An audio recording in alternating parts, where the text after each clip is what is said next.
Hello and welcome. Thank you for watching. My name is Wes and I'm a minister of the Universal Life Church. And on this channel we talk about spirituality and we talk about hidden knowledge, ancient religions, psychology, a lot of different topics to hopefully make us all happier and a better life. More knowledge is power, and I believe people should try to know as much as they can in their life. And there's information out there that people just refuse to pay attention to out of just our culture and our beliefs. And one of them happens to be Atlantis. And this episode here, I want to talk about the hidden meaning of the story of Atlantis. And I've done a lot of research by listening to those who have done even more research, many different people like Manly P. Hall, Colin Wilson, and others out there that have studied what this means. And I'm going to try to condense it, because if you listen to their lectures, they'll be an hour and a half long. So I'm going to try to consolidate down to give you the story and the meaning in a nutshell. Now, we got to start off, where did Atlantis start? Well, the story of Atlantis started when Solon, which was a statesman in Athens, Greek, and he went to Egypt. He was the first from the Greeks to go to Egypt to learn about their culture. And he went there and he spoke with the elder priests. And he learned, what they showed him was the Table of Enoch, and the chambers were all the historical records. The priests that he met with were the ones who keep track of history. And they taught him and told him a lot of things while he was there. And one of the things was the story of Atlantis and where the history came from, where the history of the Egyptians, where they came, their history. And it starts with the story of Atlantis, which was a civilization that was global, not just a lot of people think of it as just an island, but it may have been an island nation where it started, but it expanded. It was a global civilization that, was starting to expand. From the research that we can see, Atlantis was on the move. They had spread their knowledge into Egypt and into South America with the Mayans, and even as far away as China. But there's a lot of things. And, if you don't know the story in a nutshell, Atlantis went against the rules of the universe and was destroyed in a flood, or it could have been a meteor strike. But the science tells us that these things happened around that time, 10,500, 11,000 years ago. A cataclysmic and a flood happened and destroyed a lot of the civilizations on the planet, and Atlantis and their culture. And these stories we get from South America and the Mayans and the Egyptians, they're telling us that these people came from the sea.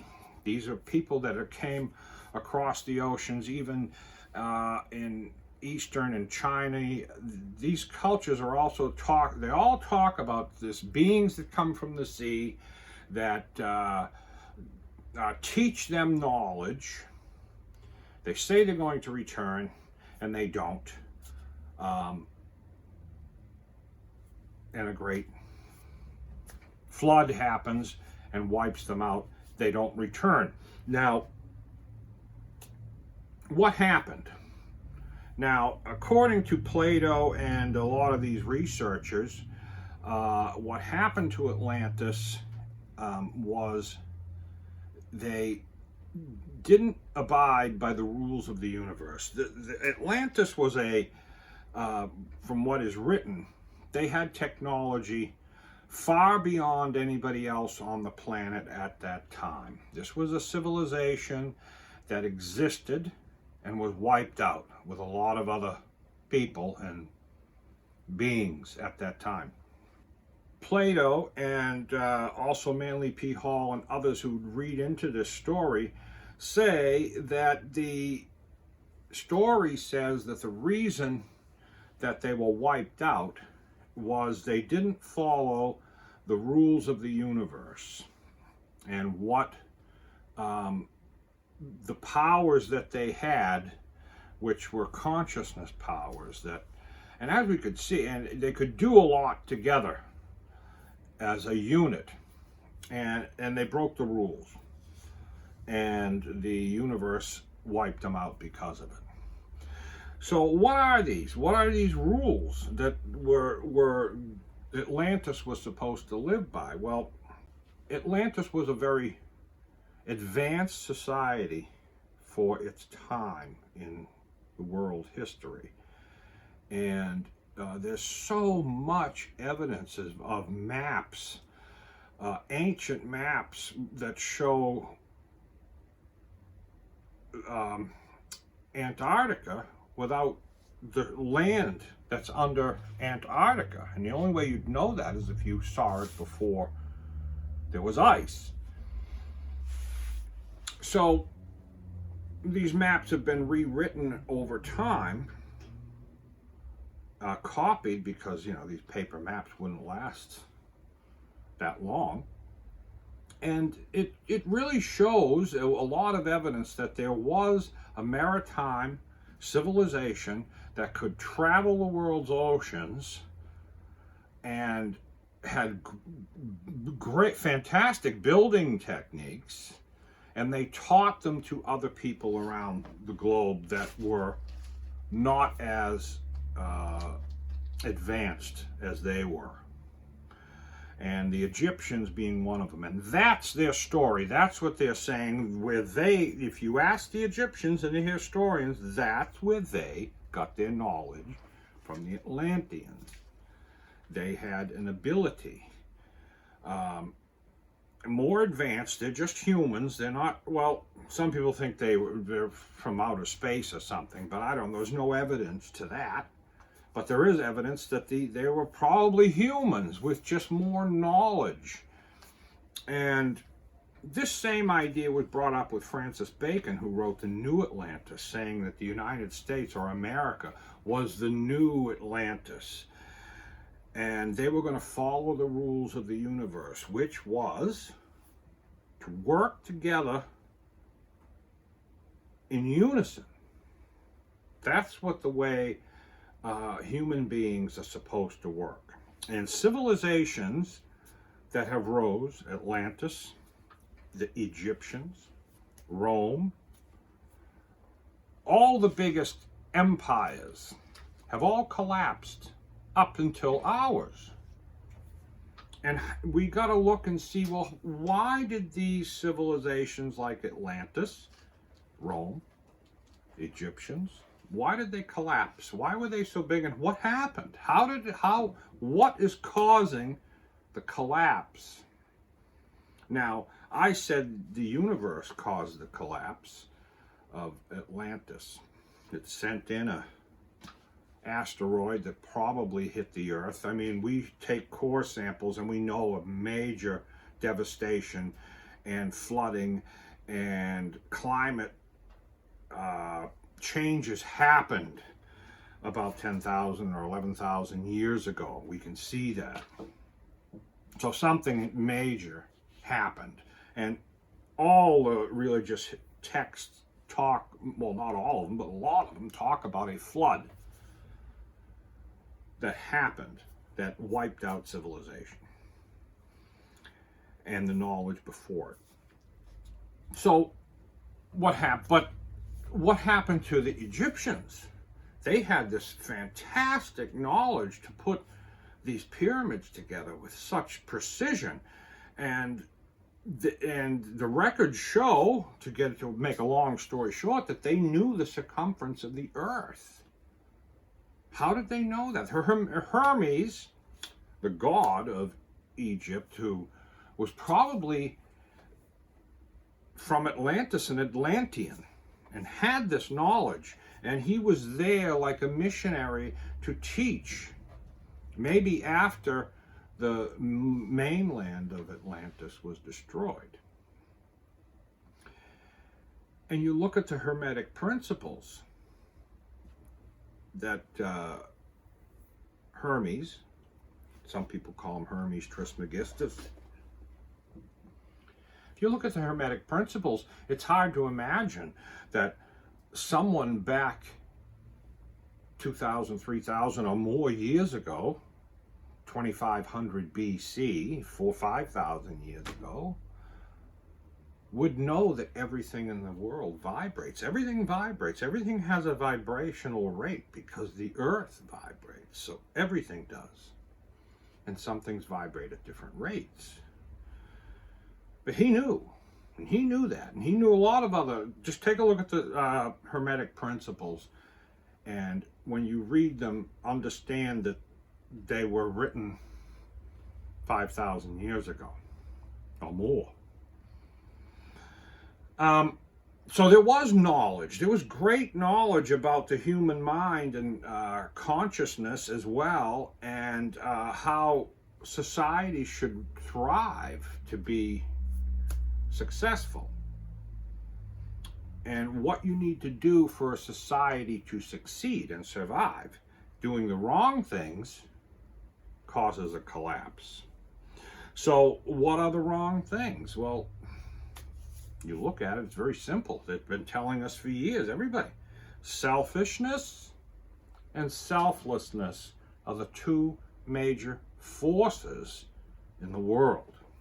Selfishness leads to greed, isolationism, war, destruction. Selflessness, you work together. And there's power in all of us working together. And a lot of people think that the consciousness of the Atlanteans had powers because they worked together. Well, Francis Bacon said America is going to be the new Atlantis because they're going to work together. And we did. The United States worked together, and we became the most powerful country on the planet by working together. But that's at risk because we live in a dualistic society. Selfishness and selflessness are there, and one's a destruction and one's a growth.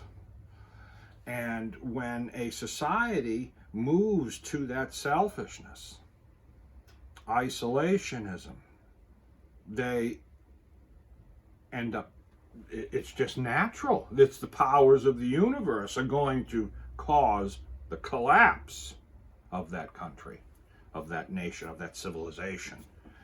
And some people want to say it's God, but you can call it whatever you want. Give it any name. Call it the universe, call it God, call it energy. We all give off energy. This planet gives off energy. And if those energies are not used in the right way, we can cause our self-destruction right down into the individual. If you are a good, kind, caring, giving human being, you're going to get back good, kind, caring, giving from the universe, from everyone around you. If you're a selfish, angry, greedy person, you're going to end up alone, isolated, and suffering. That's the message of Atlantis. And what happened to them as a society can happen to us as an individual. So maybe it's all just a metaphor for what's going on in our own minds and what creates our own suffering and happiness. Because gratefulness is the key to happiness. If you are grateful, because you can give a rich kid who has everything in the world an apple and he might not care, throw it away. You give a poor kid an apple and he's going to be happy and grateful, because happiness comes from gratefulness. And the expectations we have in our life is what causes all our suffering.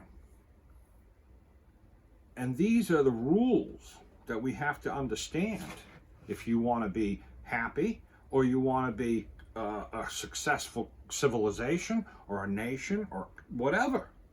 You've got to follow those same rules. And we're at a time where it's very obvious. We should be educated enough to know that selfishness and greed has killed every major empire and civilization, and kills a lot of people too. And I think, I tried to wrap this whole thing up into what it means. And so there's a lot of information that I didn't touch on, and how the story came about. But that's the nutshell of it. The story of Atlantis is about the story of when a person or a nation or a civilization turns selfish and greedy. It causes its own destruction. Its growth, when it's growing, and a nation is building, or a person is growing up and it's building itself up, it's coming from gathering information and knowledge and learning about yourself. It's only when we stop learning about ourselves and think we know it all that when the ego kicks in, and then selfishness kicks in, and I want more for me, that's where it all goes downhill. And even in the human being, midlife crisis comes to sometimes men or women around their 40s and 50s, and it's because of this mind. It's a psychology. And it works for the human being, and it can work for a nation, because nations are built out of human beings. And that's what the universe, or God, or whatever you want to call it, wants from us. Those are the rules. You break the rules, and a meteor could come down, or that's a more direct explanation, but it may not be that complex. Some people think the universe has no purpose. It's doing something. And if we as a society, as human beings, do something that the universe doesn't want us to do, that energy, because we all give off energy. Selfishness gives off an energy. I know a lot of people might not understand that, but it does. It can be seen. Different emotions give off different energies, and they can be seen.